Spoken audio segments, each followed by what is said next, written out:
Hey everybody, I'm Mike, Regala Photography, where we talk about everything photography. And today we're going to talk about 5 trends in photography that you're going to see in 2023.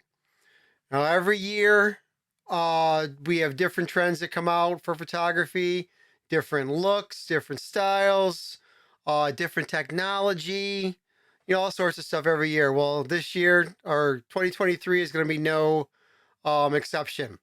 So let's get started with number one. I briefly talked about this one in my last video. Link will be up here. Is photography dead? And that is AI photography. Okay. And AI stands for artificial intelligence, where computers are actually getting smarter and they're able to either edit a photo or even create a photo based on what we tell it. And when the technology first came out, it was really bad.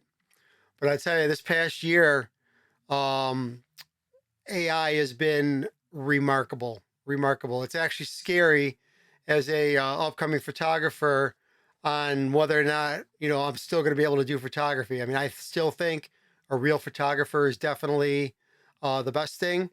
But I mean, in some areas, they may decide to use AI photography. Now, AI photography is still in its infant stage. It is growing fast.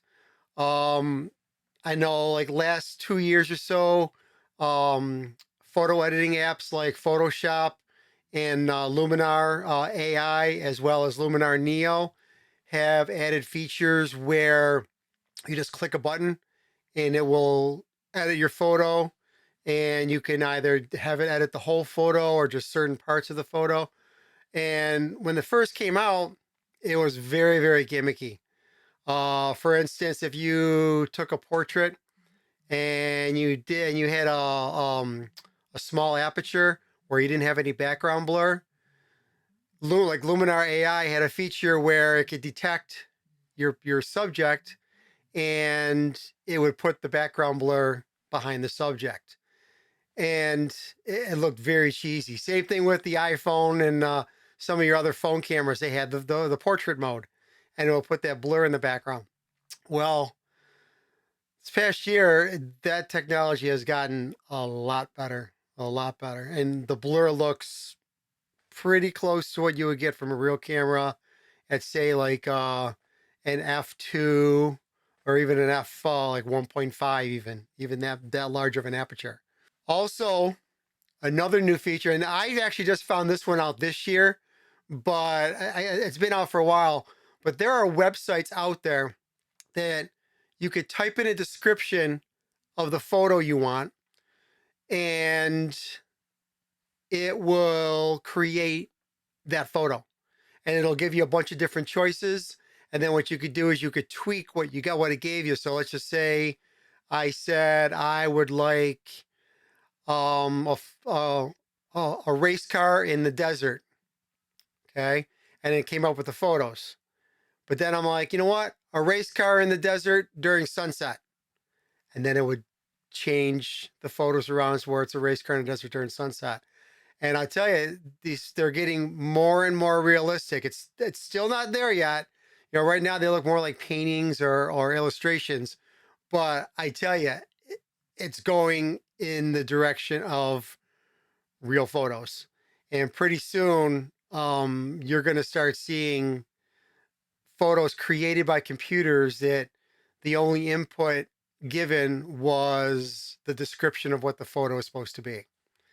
And I tell you, again, another scary, it's exciting. I mean, new technology is always exciting, but at the same time, it, it, there's a scare to it because obviously people's jobs are on the line, photographers. um, this would definitely start becoming very popular with, say, for product photography, whereas you tell it what product and the lighting and that kind of stuff, and it will create product photography for you for that particular item. And in that particular case, you really wouldn't need a photographer. Only someone who can describe what they want very clearly, in the description. So that is pretty, it's exciting, but again, scary.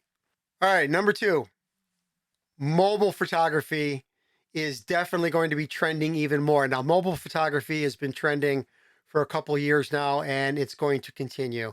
You're starting to see mobile phones being used in professional settings. A lot of videographers are using mobile phone technology along with lenses that are built for phones and cages and gimbals and all sorts of stuff. And they're using them on their phones, and they're creating some amazing work that once they're created, unless you really like pixel peep and really look deep into the file, you're not going to be able to see the difference.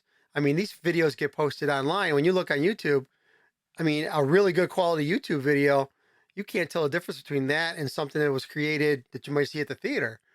I mean, again, it's an extreme case and it has to be done with a lot of care. But still, mobile photography and mobile videography is definitely not going away, and it's getting better and better and better. Cameras or phones are smaller, easy to carry. The sensors are getting better. They're taking much better pictures. Like right now on an iPhone, you could take a raw photo. It could be anywhere from 48 megapixels and bigger, which for a camera phone, that's huge. Now, granted, it's not a true raw file as opposed to a mirrorless or DSLR camera, where a DSLR and mirrorless, they collect a lot more data. But still, for how small the sensor is on a phone camera, um, they are really doing an amazing job of what they do. I mean, I've posted several photos on my Instagram page couple weeks ago, and they were all taken with my phone. And quite honestly, you really can't, at least on social media, you definitely can't tell the difference. Now, obviously, if you're going to hang them up in a gallery, and even then, hang them up in a, there are people who have taken photos with mobile phones and get them blown up, and they're in galleries. I mean, maybe not the biggest galleries in the world, but they're still in some very popular galleries. So I mean, who knows? I mean, again, the technology is just getting so much better. All right, number three, nostalgia. Uh, Basically, making your photos or your videos look like they did when they were shot on film back in the 60s, 70s, and even the 80s. Um, that's very, very popular. It's been popular for the last year or two, and it's going to continue on. Software companies like Adobe and Luminar and different plugins for your video editors and stuff. They have come out with a lot of plugins and technology that you can apply it to your photo or your videos and make it look like a film camera. You can add film grain. You can add light leaks. You can put some little stutter in the video to make it look like an old 1960s film camera. All different stuff. You can warm up the photo. If you remember back in the day, I know Kodak film especially, or it had a very warm look to it when you shot on film. And yeah, again, you can get a LUT or a preset, pop it over the top, tweak it a little bit, and again, you can make your photo look just like it came out of a film camera.